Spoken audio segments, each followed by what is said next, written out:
The views and opinions expressed in this program are those of Vincent Arcuri and are not those of Beasley Media Group, this station, its management, or other hosts or advertisers. It's time for Realty Rant. Everything you need to know about buying and selling real estate. But don't. Bait and switch scams, shady real estate agents, and the truth about real estate websites. Here to spill the beans on it all, the head of Tampa Bay Real Estate, Vincent Arcuri. Welcome to another episode of Realty Rant. I am the head of real estate, Vincent Arcuri, here with my loyal sidekick, Rob Genders. Melissa, can't forget you, came in late. Vince, Can we get on that disclaimer before we got on the air? My goodness gracious, title and abstract agency, Robert Genders. I want to make sure he wants to get on the disclaimer there, giving him to make sure we're covered. Typical lawyer wanting to cover business himself. Development, man. Business development. I got you. Well, it's been a week already. Unbelievable. Here we are again, pouring down rain out there. All the crazy drivers, for sure. Unscripted here. I wanted to talk about we had a little incident happen, and people don't think it makes a difference who you list your home with or who you buy a home with. And there's 12,000 real estate agents in Tampa, just in Tampa right now. That's amazing. I'm not even including the Pinellas board, which I believe is bigger than ours, or the Pasco. But I had a funny incident this week where I have a listing in Cheval in North Tampa, and it's this beautiful home. It was built by MI, probably in 2000, and it's 3,500 square feet. The owners have recently gutted this house, renovated it. It's just beautiful. It's on a conservation lot, the hardwood floors, the kitchen's remodeled. Nice. Top of the line, everything.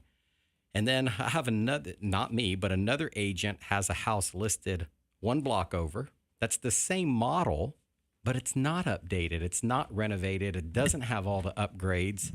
Backs up to a wall. Doesn't have this beautiful conservation area, and they're both priced pretty similar. And I noticed yesterday that the other one went pending, which means somebody made an offer on it.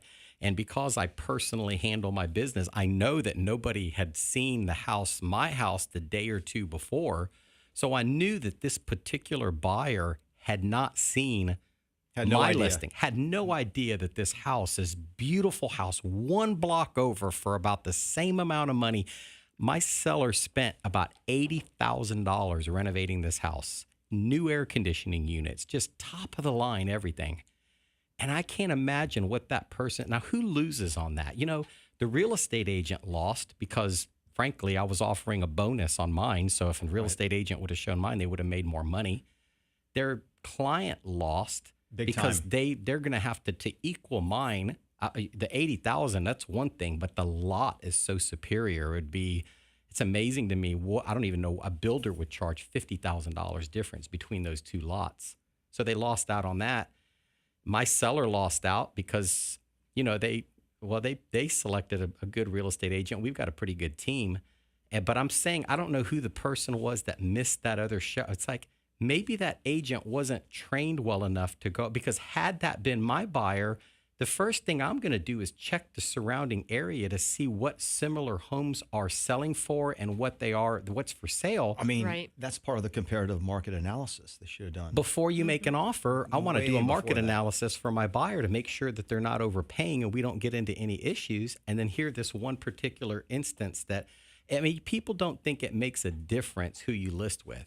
And I just think that I like to tell that story because I think people, I know that, people, they have to really learn, I think, they just think we're all the same, and we're really not. And I think they just have to learn from their mistakes. But unfortunately, that's probably when you roll everything up and add everything together, that's about a 6-figure mistake. I bet that happens a lot in the mortgage industry too, doesn't it, Melissa? Oh, yeah, definitely. It's a shame that the buyer didn't get to see that superior property. That's really the sad part about that story. Yeah, it's going to be sad when I send out my sold postcard to the neighborhood and they've just closed on theirs and mine closes and they go, why the heck didn't I see this one? Are you kidding me? And walk in the neighborhood, that's going to be interesting. Good conversation in the neighborhood. Sure. But that does happen in the mortgage business, I'd imagine, doesn't it? It does all the time. Mm-hmm.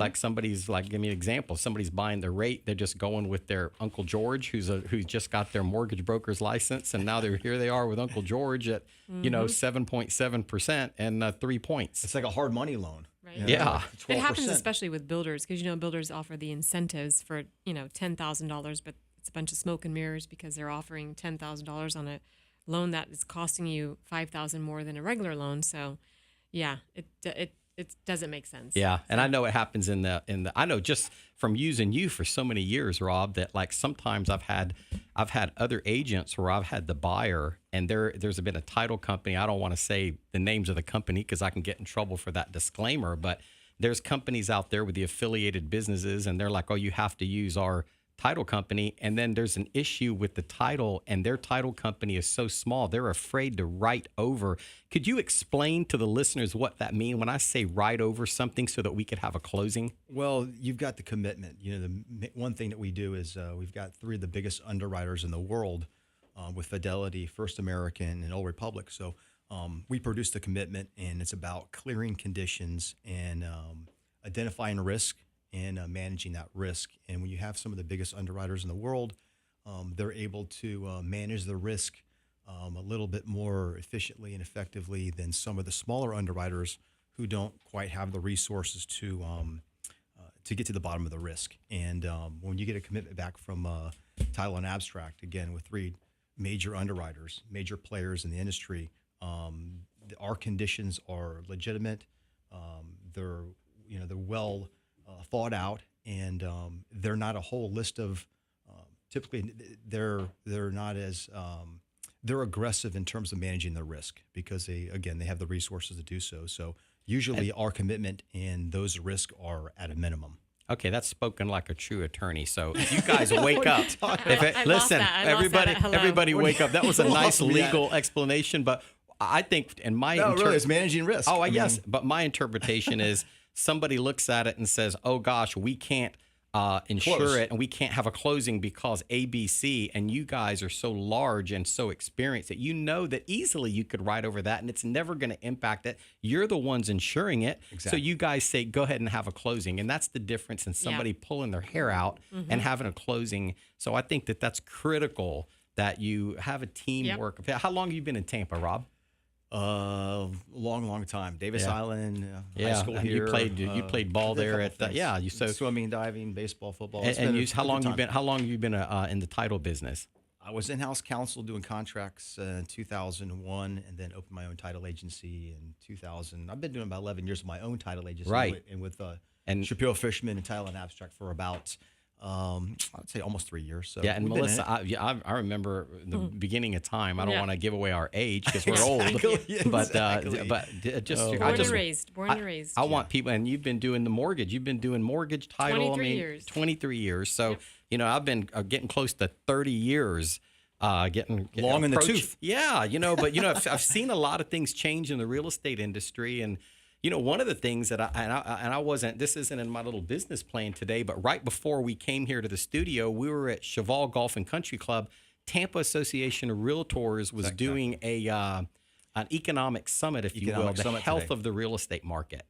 And you know what? This guy came down from Washington, D.C., Mark Charles, my executive producer. This guy came down from Washington, D.C., Tampa Association of Realtors brings him here to talk about the health of the real estate industry to the real estate agents, to our membership. Really to educate us. You were there. I was Rob, there, you of course sponsored so. the event. Yeah, Rob of was course I there. was there. Just kind of About said a couple things. 100 real estate agents in the room. Are you kidding me? I said we have 11 or 12,000 real estate agents in Tampa ballpark. 100 of them showed up to get the economic health of the real estate industry. This isn't a money grab for us. We lobby these politicians. I'm going to talk about this. Oh, boy, this is the rant. Here's the rant a little portion, bit later. everybody. But I just do, I could probably talk about it right now and knock it out so you don't have to go crazy with it. So, whenever you have a closing, part of the closing cost is, 70 cents per $100 of the closing costs goes to doc stamps on the deed. That's what it looks like on your closing statement. But that's money for affordable housing. And it goes to a trust fund called the Saldusky Fund. And you know what? Our politicians love that fund because instead of sending it to people that need it for affordable housing, and what I mean is some elderly lady that lives in a low-income area of town doesn't have money to fix her leaky roof or replace her air conditioning unit, or for first-time home buyers, which is the weak link in our real estate economy. You're going to hear me say that week in and week out. Affordable housing is a problem. Our politicians, Democrat and Republican, go in and they sweep that money every year and they balance our state budget. So they look like rock stars, but to me, it's about $1.5 billion in the last 5-6 years has been taken from this trust fund for affordable housing. And I just think that's bad for Florida. It's bad for first-time home buyers. It's bad for people that are in need, that are in line for that money. And it makes me sad. And, Ellie and I go with the Tampa Board of Realtors and we go and lobby these politicians and tell them to stop doing that. And people really need to look up when you're voting and everybody's so Republican and Democrat and I'm Trump and I'm Clinton and you guys are fighting that out. These people on a state level are hammering us, Democrats and Republicans, and shame on them. And then we're going to go, and they rob the money, basically, is what I'm trying to say. So you need to make sure where they stand on that position for affordable housing. So we're going to catch you guys back shortly, right after the break. Stay tuned for more of Realty Rant Live. Are you thinking about buying or selling real estate anywhere in the Bay Area? Hello, I'm Vincent Arcuri of Ellie Associates Realty. I've been selling real estate in the Bay Area for almost 30 years. With so many misconceptions going on in the real estate industry today, you need a seasoned professional like myself to guide you through the hurdles of buying or selling. Call or text me at 813-VINCENT. That's 813-846-2368. Or visit me on the web at headofrealestate.com. Earth is a fragile and mysterious planet. Now there's a great new radio show about making it a better place for us and our pets. Hear the nationally syndicated Talkin' Pets with Tampa pet expert John Patch every Saturday from 5 p.m. to 8 p.m. John's passion in life is to help educate through interviews with celebrities like Betty White and Tippi Hedren. He talks with authors, foundations, and organizations. Hear Talkin' Pets every Saturday from 5 p.m. to 8 p.m. on Money Talk 1010 a.m. and on FM at 103.1, 92.1, and 99.5 FM HD2. Guns, knives, military, concealed carry classes. It's all happening this weekend at the Two Guys Gun Show in Largo. Minareg Hall, 126th Avenue North, just west of 19. Saturday 9 to 5, Sunday 9 to 4. Two Guys Gun Show, Minareg Hall in Largo this weekend. Free parking. Buy, sell, or trade your firearms. New, used, plus antiques, accessories, ammo, and parts. 727-776-3442. 727-776-3442. Two Guys Gun Show, Minareg Hall in Largo this weekend. Hi, this is Melissa Stoddard with GSF Mortgage. With my 23 years experience, I can help you with any of your mortgage needs, whether it's refinancing or purchasing of that dream home. Please call me if you're thinking about getting out of your rental or refinancing your current home. My phone number is 813-230-1863. Again, that number is 813-230-1863. This is Melissa Stoddard with GSF Mortgage. Please call me if you're thinking about getting out of your rental or refinancing your current home. Gotta love that song. Can't get that song. 813-VINCENT. That's a way of life for me. That's my phone number. If you take the 813 Tampa area code, you spell the word Vincent. That is my direct cell number. And you can always call or text me on or off the air. If I'm on the air, I'm probably not going to answer, but right after the show, I'll get with you.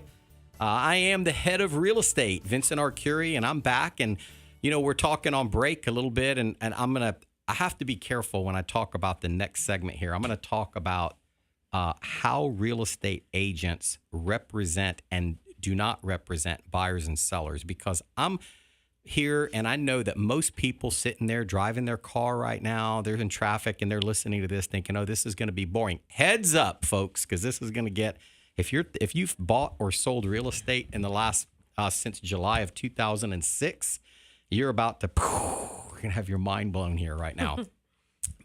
Most real estate companies no longer represent buyers or sellers. They are a facilitator. They're a neutral person. They don't favor the buyer over the seller.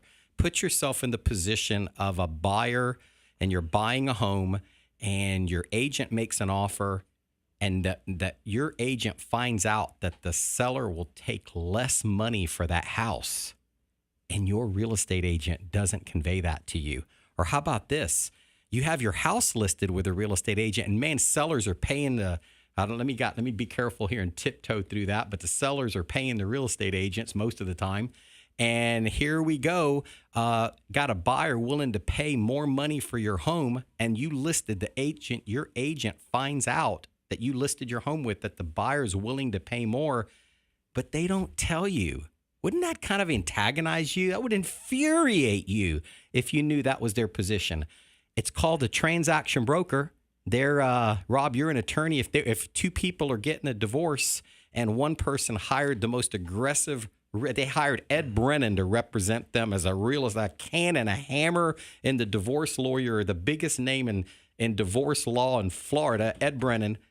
Your wife hires Ed Brennan, and then you hire a facilitator to kind of facilitate the negotiations with Ed. Like a mediator. A mediator. Well, being a realtor, obviously an attorney, a title agent, and a notary, what I would say is that there's different duties. There's different duties as a transaction broker than there is a single agent.